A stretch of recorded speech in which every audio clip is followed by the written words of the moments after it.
آئے گی، ہاں ہم کو روک نہ پائے گی، جو حق کی راہ میں آئے گی دیوار کی۔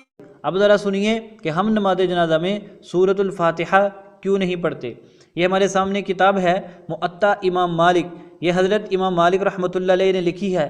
یہ کتاب صحیح بخاری شریف سے بھی پہلے کی کتاب ہے اور اس کی سندیں بہت اعلیٰ ہیں۔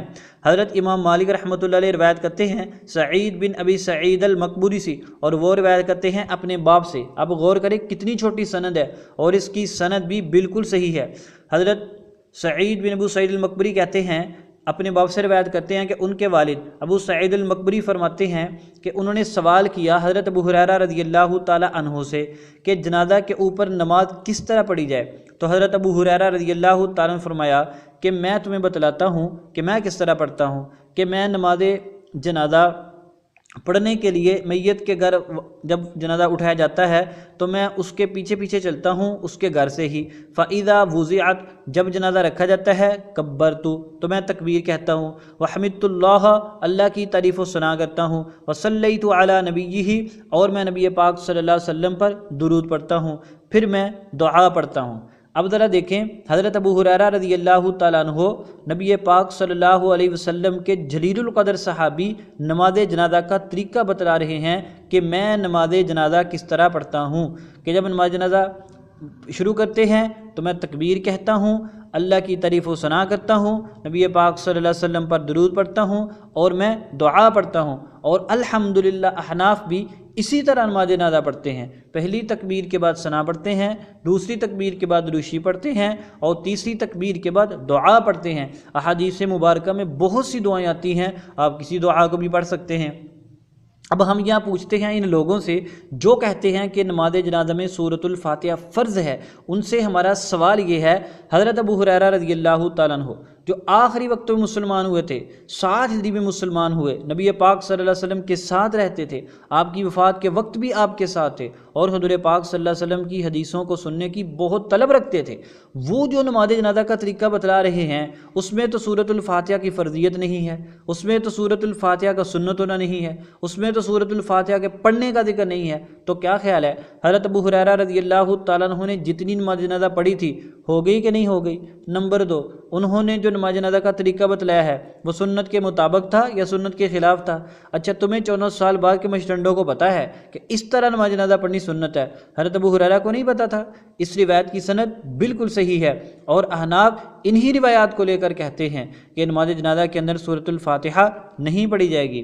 اب ذرا دوسری روایت سنیے، جلیل القدر صحابی حضرت سیدنا علی رضی اللہ تعالیٰ عنہ اپنے غلط مقاصد کے لیے جن کا نام انجینئر محمد علی مرزا بہت استعمال کرتا ہے، علا بن مسیب اپنے باپ سے روایت کرتے ہیں مسیب بن رافع سے کہ حضرت علی رضی اللہ تعالیٰ عنہ جب میت پر نماز پڑھتے تھے تو اللہ کی تعریف سے ابتدا کرتے تھے اور نبی پاک صلی اللہ علیہ وسلم پر درود پڑھتے تھے، پھر دعا پڑھتے تھے اللہم اغفر لاحیائنا و امواتنا، آگے لمبی دعا ہے، مصنف ابن ابی شیبہ حدیث نمبر 11376۔ اب ذرا حضرت علی رضی اللہ تعالیٰ عنہ کا طریقہ ملاحظہ فرمائیں، کیسے وہ نماز جنازہ پڑھتے تھے، اللہ کی تعریف کرتے تھے، نبی پاک صلی اللہ علیہ وسلم پر درود پڑھتے تھے اور پھر دعا پڑھتے تھے۔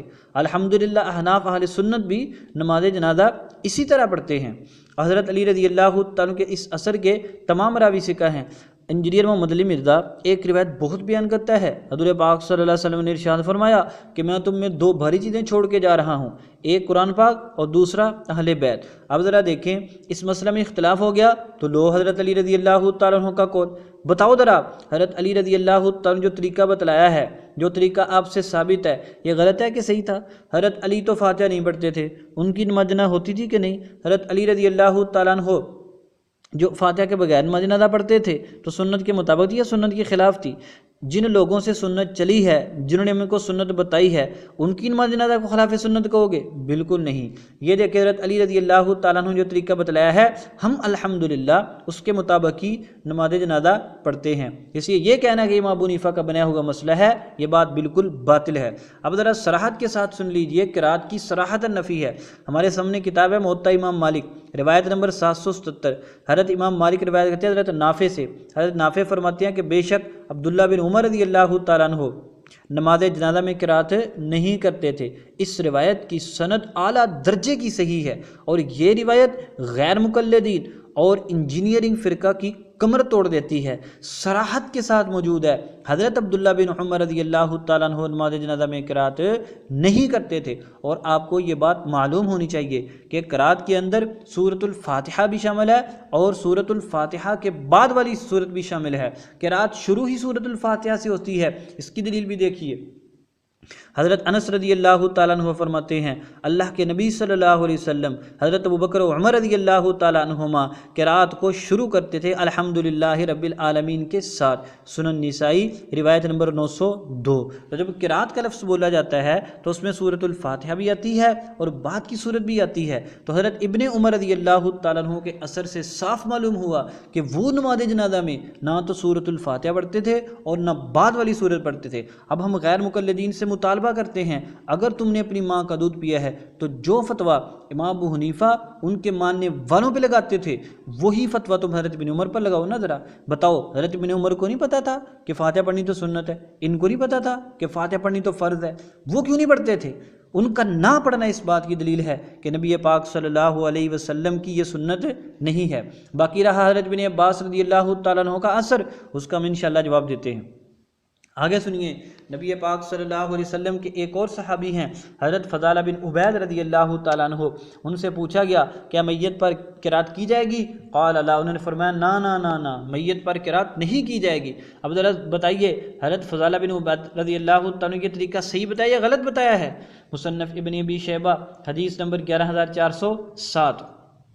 یہ صراحت کے ساتھ ہم نے طریقہ بھی بتا دیا حضرت علی رضی اللہ تعالیٰ عنہ سے، حضرت ابو ہریرہ رضی اللہ تعالیٰ عنہ سے، اور صراحت کے ساتھ نفی ہم نے بتلا دی حضرت ابن عمر رضی اللہ تعالیٰ عنہ سے، حضرت فضالہ بن عبادہ رضی اللہ تعالیٰ عنہ سے۔